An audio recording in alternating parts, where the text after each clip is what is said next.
Welcome back to the channel, guys. My name is Ashley Brianna Eve, and here we investigate pop culture, power, and media manipulation, which Blake Lively and her new CIA black box hire, Nick Shapiro. Yes, I said those words. Yes, I am aware this video is going to get no reach, but I refuse to be silenced, and I refuse to use stupid ass code words because of Blake Lively. I am standing my ground. I am going to continue saying their words and their names because my community is amazing.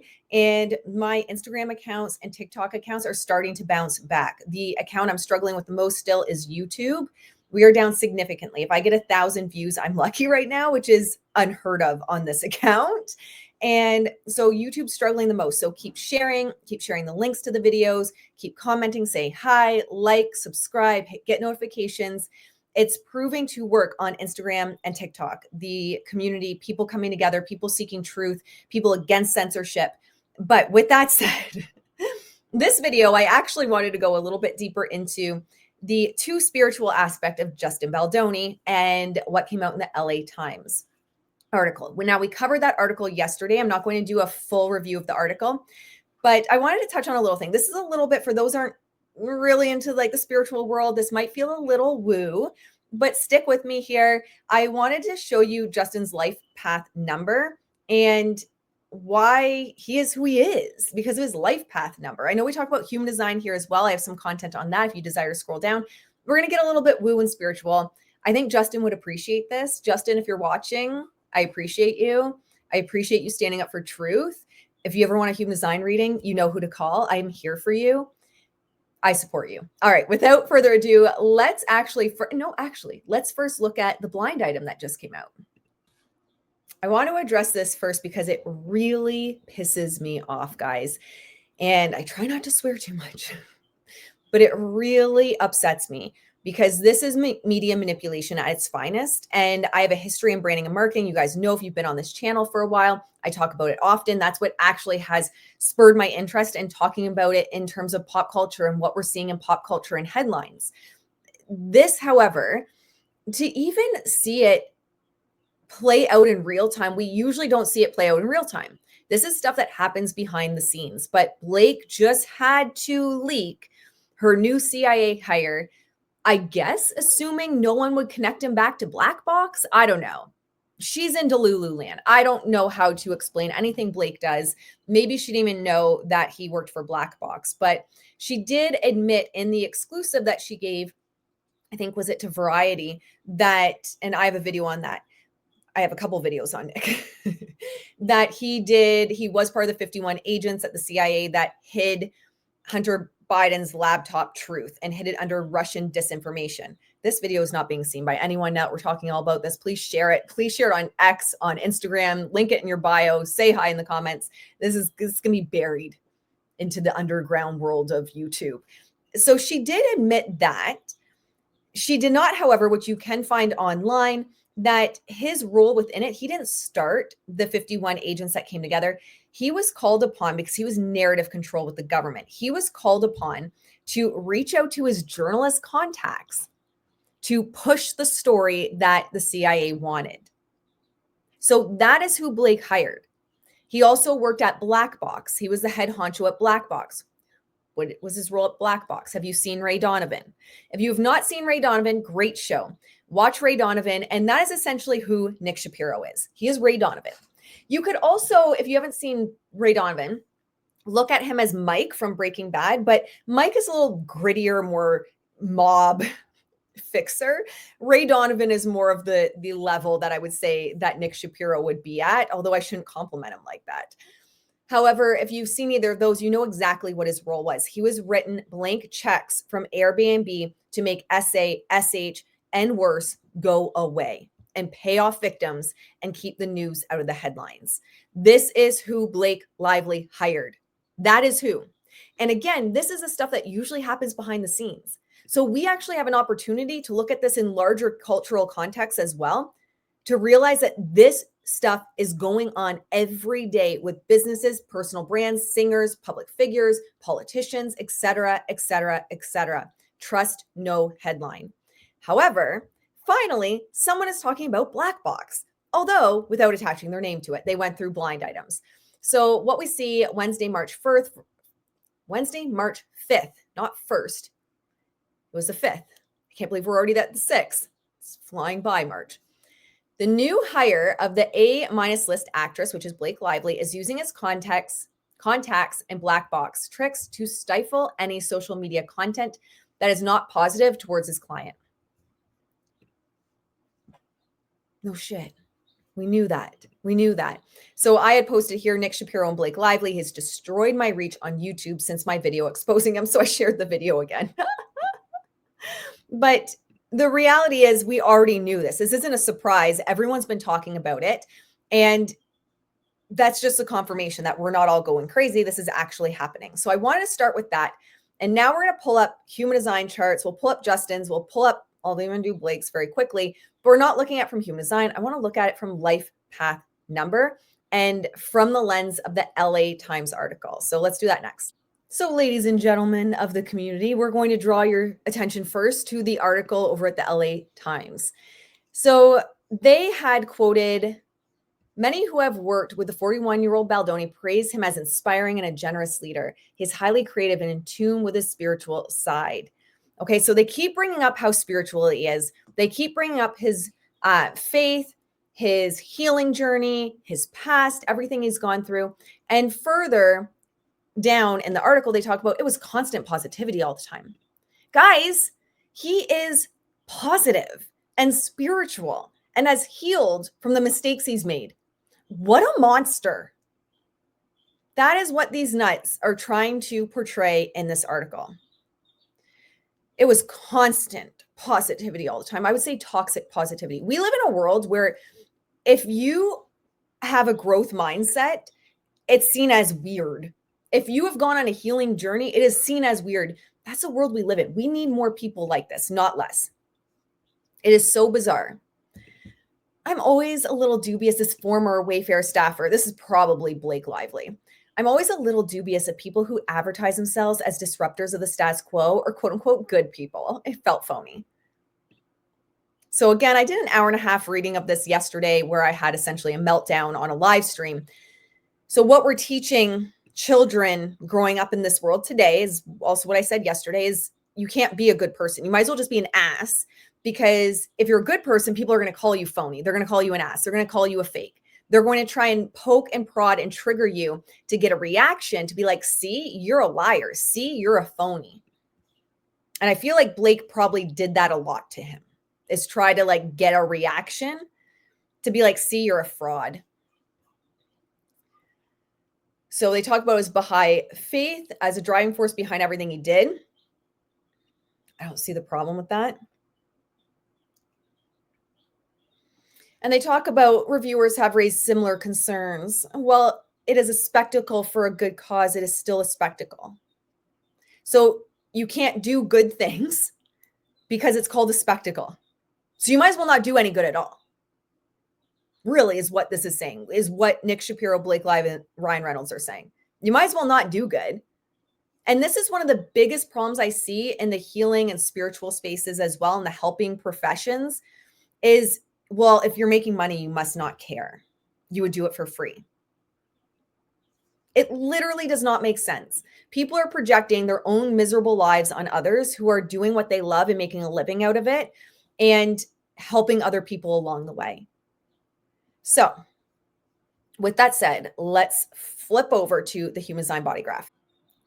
All right, so we're not looking at human design itself, but I thought for context for those in the community that are starting to get addicted to human design, and yes, you can book a reading for human design with me, I thought I would have this up for all of us to have a look at as well. So Justin Baldoni is a generator. He is a 3-5 profile, sacral authority. For some of those that might mean nothing to you, that's okay. Now, when we're looking at a life path number, and the reason why I pulled up human design is very similar to astrology, if you will. It is going to look at your strengths, your weaknesses, where you might fall into shadow patterns or self-sabotage patterns based on your birthday. And your life path number is also going to be based on your birthday. For your life path number, for whoever wants to do it, actually, that's a great way to do engagement. Come up with your life path number. You're going to add all the digits of your birthday up and then add that number together until you get a single digit. Okay, so under 10. So for example, if I do my birthday, I go 9 plus 30 plus 1985 gives me 2024. 2 plus 2 plus 4. So 4 plus 4 is 8. So my life path number is 8. Okay. Now, if you get 11, 22, or 33, you do not change it. They're called master life path numbers. And wouldn't you know it, our friend Justin Baldoni has a master life path number of 11. So you get 11 when you add up his birthday, and you do not bring it down to a single digit. You leave it. That's a master number. That is, someone that one is associated with struggle, but we see that with his third line as well in human design, but with that achievement through the struggle. So I really believe that this struggle he's going through, I believe, and looking at life path number and his human design, it's all about success through the struggle. It's all about finding your life path and your higher purpose through struggle. And I really believe that what he's going through right now as a life path 11 has the opportunity. Now, it's always choice, right? When we're looking at self-growth, personal growth, spirituality, it's an opportunity. No one has to change your life. No one has to have a growth mindset. No one has to have gratitude. You can be miserable, like a Blake Lively.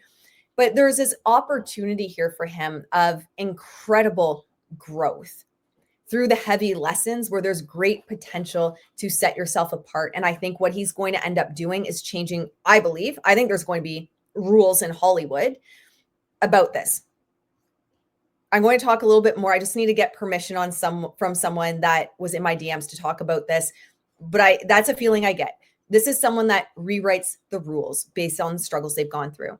This is also someone that has like a very old soul quality about them, which of course can trigger someone that's in their shadow, such as Blake. This is also a very psychic life path number, like someone that is very in touch with their intuition.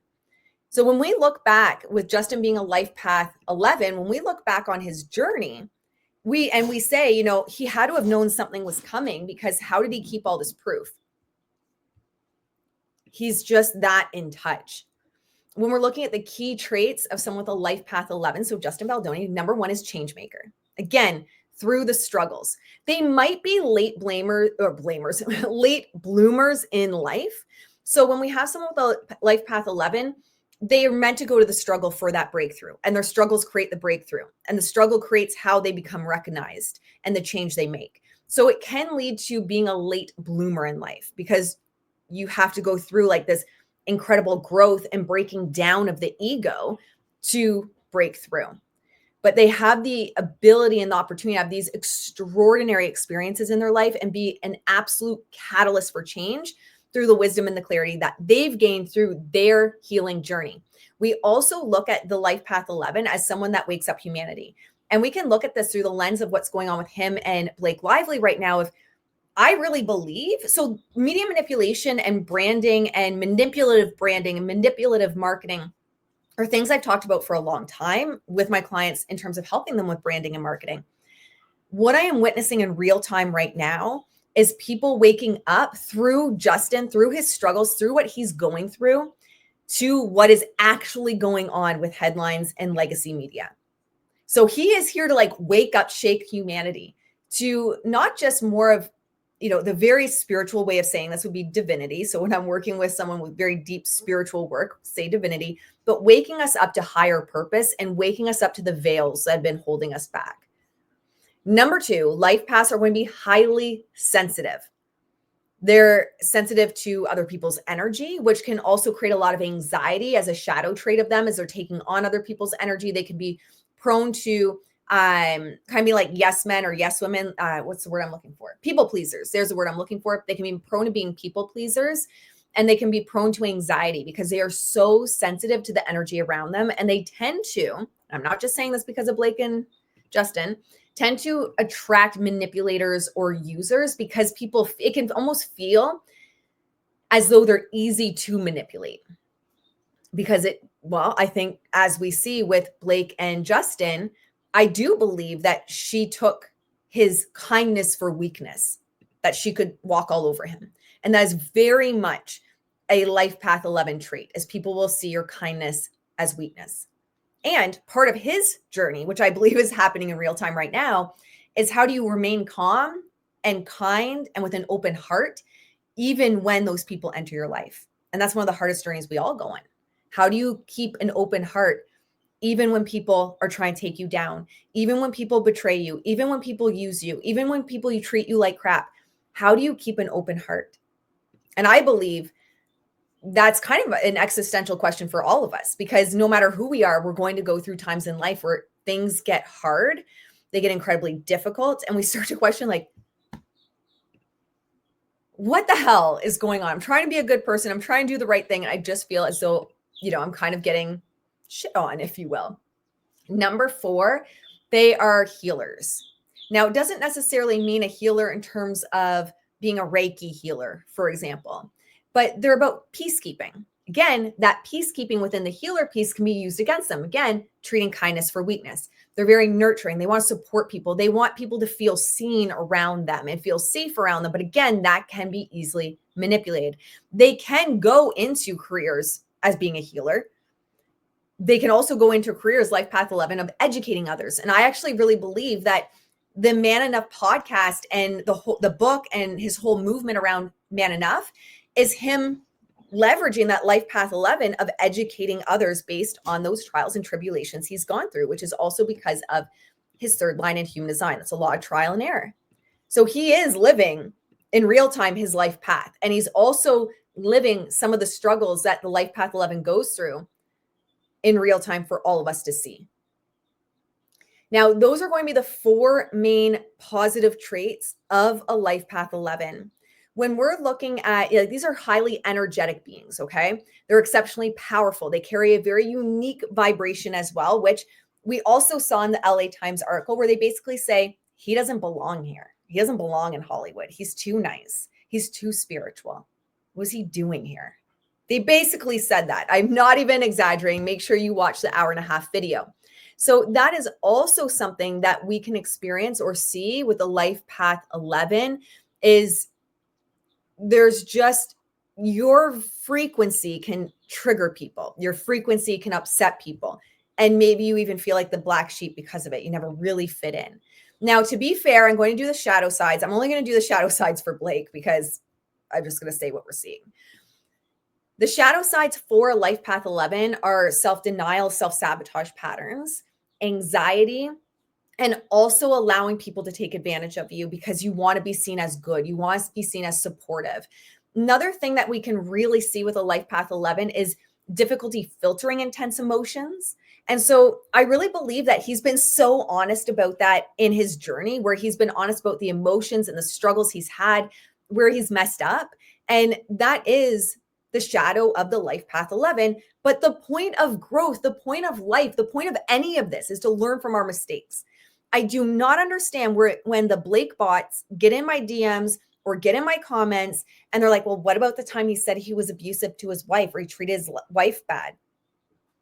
One, I think it's just very much taken out of context because that story was around not listening to her. So it's one, taken so out of context, and his words are manipulated once again from Blake's camp.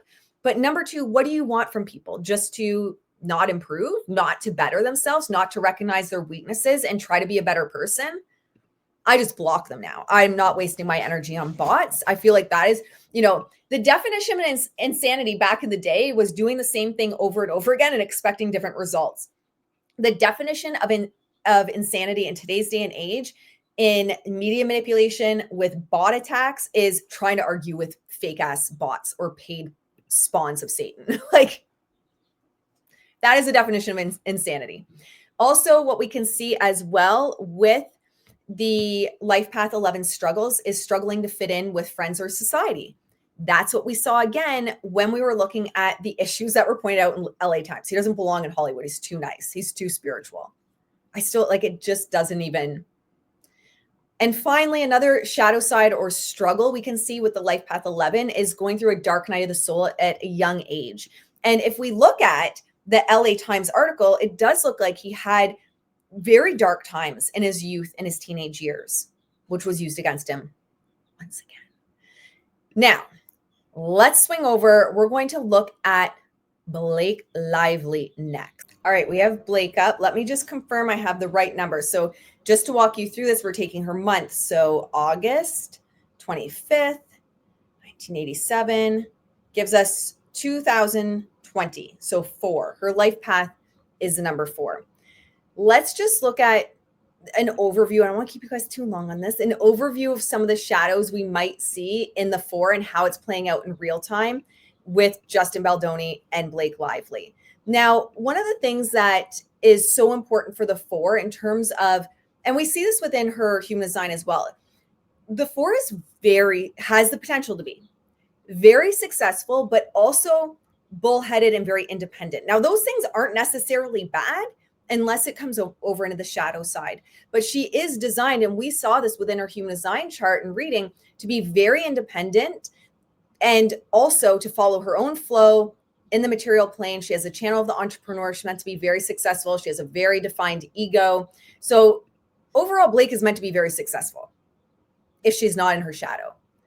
And so I just wanted to point that out because at Life Path 4, if anyone's watching in your Life Path 4, I don't want you to just think of it and see, oh my gosh, like, is it all shadow? It's not all shadow. There is a lot of really strong and are a lot of really strong qualities in the Life Path 4. When we're looking at it from the shadow side, this is someone that is destined to be very successful, has that opportunity to be very successful, but because they get in their own way, this is what I think we're seeing play out. They aren't successful, so they're not wealthy. They're not healthy, so they get a lot of health issues, and they're not happy. And I believe that's honestly what we're seeing right now with Blake.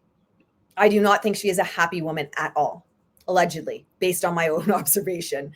Life Path 4, also, we're going to see someone that is trapped in a miserable treadmill. Like, they're just, when we look at Justin Baldoni in a growth mindset, which is the gratitude, right? Gratitude practices promote a growth mindset. This is someone that's stuck in what we call in psychology a victim mindset. Now they call it a fixed mindset. I don't know if it's offensive now to call it a victim mindset, probably. But back in the day when I was a counselor, we called it a victim mindset. Now it's a fixed mindset. That's basically a Life Path 4 in terms of their destiny for life. They get trapped on that victim mindset and it becomes like this miserable treadmill that they pull everyone else into. And within that, it almost becomes like a maze of problems that they can't get out of. And not only does this sound familiar, and they not only can't get out of it, but they keep like going deeper and deeper and deeper into the maze. It's kind of wild how this all works out, right? In terms of Life Path 4 shadow for the soul, it's sabotaging relationships with a subconscious attempt to like correct karma or feel like they're owed something, right? So they're trying like to correct this karma, but to them, to the Life Path 4 in the shadow, it's like, well, I'm trying to correct the karma because I'm owed something in this life. If you believe in multiple lives and reincarnation, you could look at it from the perspective of trying to, I didn't have something in a past life, or even when I was younger, for example. I know she came from a wealthy family. It doesn't apply to her in this life. So I'm trying to correct it. Like, I am owed something in this life, and I don't care who I take down. I don't care how I sabotage others or myself. I don't care the relationships I take down. I'm going to correct that. I deserve it. Basically, that energy, the Life Path 4 and their shadow is like, do you know who I am? Which I'm not going to lie, I imagine she says a lot. Like, do you know who I am? Do you know who my husband is? Do you know who my bestie is? We also saw that, right? And this is the Life Path 4 shadow. Blake is living out in real time the Life Path 4 shadow. Now, also in terms of personality shadow, this is a very negative individual in their shadow who cannot maintain their cool. They're very reactive. They're refusing to think about things positively or think about things from a different perspective. They are so focused on how they think they were wronged and the karma that they feel they need to correct because they're owed something that you can't, it's like deaf ears. They're not hearing you. But overall, if we just look at like a overarching theme of the Life Path 4 in the shadow, they're very unhappy and they don't care who they take down in the process because they think they are owed something. And that's Blake Lively. And I feel we are seeing the Life Path 4 play out in real time for her. She's a manifesting generator, 2-4 profile, right angle crosses sleeping phoenix. Ra Uru, who created the human design system, he used to always say, or answer questions, people would say, what do you mean the sleeping phoenix? And he said, well, you see, for the right angle crosses sleeping phoenix to evolve or spiritually awaken or grow within self-development, they have to wake up to their problems first. They have to awaken, be aware that they're the problem. Hi, I'm the problem. It's me. Listen to your bestie song, Blake. They have to realize that. They have to awaken to the patterns they've been perpetuating, and then they burn it all down. It's like burning down everything that is no longer of soul, of higher purpose, however you want to look at it, burning down all of that that no longer serves.